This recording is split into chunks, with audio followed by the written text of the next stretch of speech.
Everybody, shalom and welcome. We're on vacation at the beach. Baruch Hashem, thank God, most beautiful beach in the world because it's holy and because it's ancient and historical and Judean. This was the beautiful beach here in Yishai and Malkah.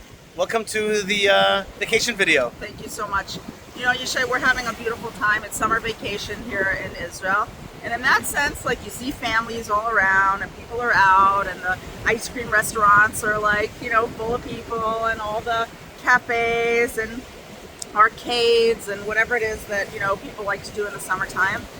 But I have to say, you know, here in the Ashkelon beach, we hear booms periodically, big ones. And those booms are coming from Gaza. Like right down the road, there is a war happening. And we're on vacation. There's a war happening down there, and we're on vacation.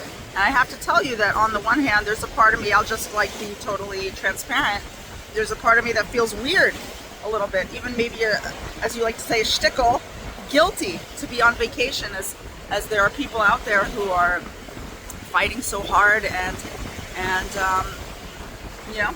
But at the same time, I just want to like express tremendous gratitude to not just the soldiers, but to the moms, to the wives, to the kids. There are people who are not having a fantastic summer vacation at all. Yep. They're up day and night and worried and scared about what's going to happen to somebody who's like the most important thing to them in the whole wide world. And only because of them can we be here trying to treat our kids to like a piece of normalcy in the summertime, and trying to take advantage of the fact that you are not in Miluim right now, Yishai, and that we can like raise kids normally, right? That I mean, I am sacrificing because my feet are burning right now a little bit. No, you're absolutely right. There's absolute heroes, right. And it's steps away. And it's not just the soldiers. That's what I really want to the moms. Say. Although obviously it's the soldiers. You know, Malkah, yesterday, it's the mothers and the children and the grandmas and people who like have no calm. They have no like beautiful ocean relaxation. Like the absolute opposite. They are just so. They're just holding on. You know, trying to be strong, trying to be brave, praying all the time. And I feel very humbled in front of the thought of them. Speaking of humbled, yesterday I went back to Yerushalayim to do an event for Chabad, Kolel Chabad, and Karen Menachem Mendel. And you know what I was doing? I was covering their 3-day retreat for orphans and for widows, mostly from this war. 40 families were whisked away. They've been doing it for years. Yeah. But they did. They're packed. It was unbelievable, and it was just like I couldn't believe it. I heard some of the stories of these moms.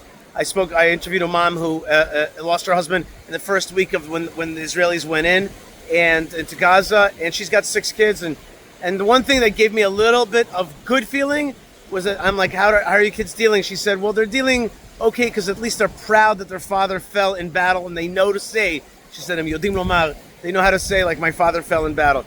You know, Malkah, the battle against Israel is multi-fronted, and one of the fronts that's right now as strong is a kind of boycott that Israel's facing.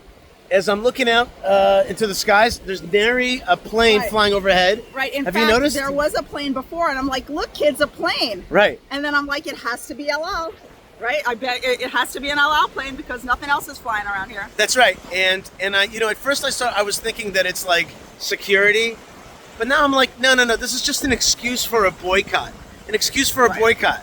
Like, El Al planes are flying fine, and then there's all these companies who are like, we're not flying until 2025. Yeah, this is a fake out. There is no way. Fake out boycott. Way that they are like, oh yeah, this is definitely such a dangerous situation that we're not flying our planes for 6 months into a place. What do they know about what's going to be here in 6 months? Yeah. But they're sure that in March already, it's still going to be, you know, so dangerous that they cannot bring grandmas, aunts, and uncles on a plane with their stuff to the Ben Gurion International Airport. You know, I hope that we remember United and Delta in the good times. We'll remember who did not stick with us and who boycotted us at this time. I'll remember them. Right. Another thing I wanted to say, maybe conspiratorial a little bit, is I've been watching a little bit in the evenings. Well, not while we're on the beach, but in the evenings I've been watching some footage from the DNC. Right. And I got to The tell you Democratic something. National Convention. Here's what I got to say to you about that, Right. Malkah. In The America. fact that there's these so-called Palestine, what I call now brand Palestine protesters, it's such a fake out. It's like the left and the super left.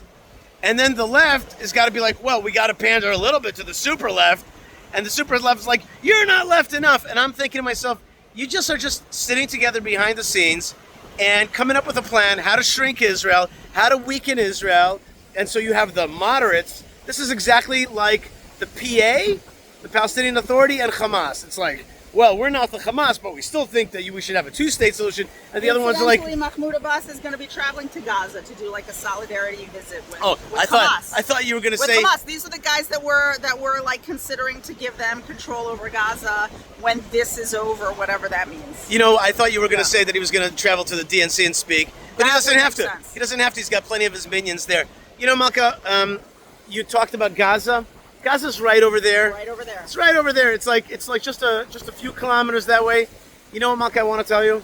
I remember today that in 2005, when Israel did the foolish act of disengaging from Gaza, you and I were protesting that, saying that an October 7th-like thing could happen in the future. Don't do it.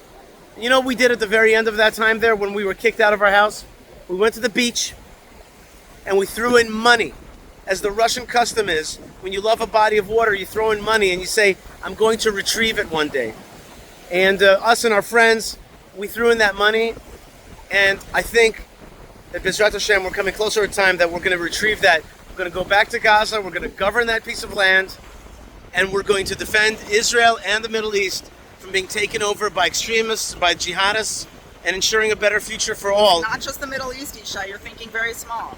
This is a global issue now. We're talking about jihad versus peace. We're talking about jihad versus morality. Right.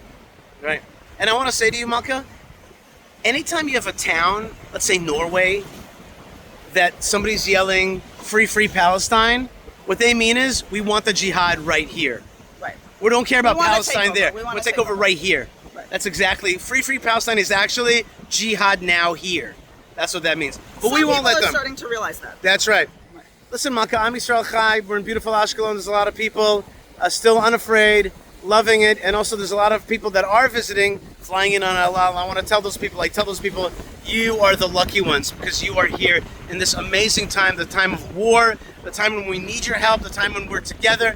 So those people that are lucky enough to be here, well, God bless you. And those people who are not here but are with us, God bless you. Continue to be strong. Am Yisrael needs you now. Israel needs you now. And Hashem is proud of you now for being part of us when it's not so cool, maybe. When not the whole world loves us. When it's not the day after the 6-day war. But people are still with us, and I want to bless them. I want to bless them to continue to follow God nearly and to swim in this, get the merit to either now or soon swim in this great historical and amazing ocean, the great ocean of the Mediterranean here on the shores of the land of Israel. Yeah? Can't Okay. wait to see you guys. God bless you, everybody. Shalom from the seashore. Thanks, Malkah.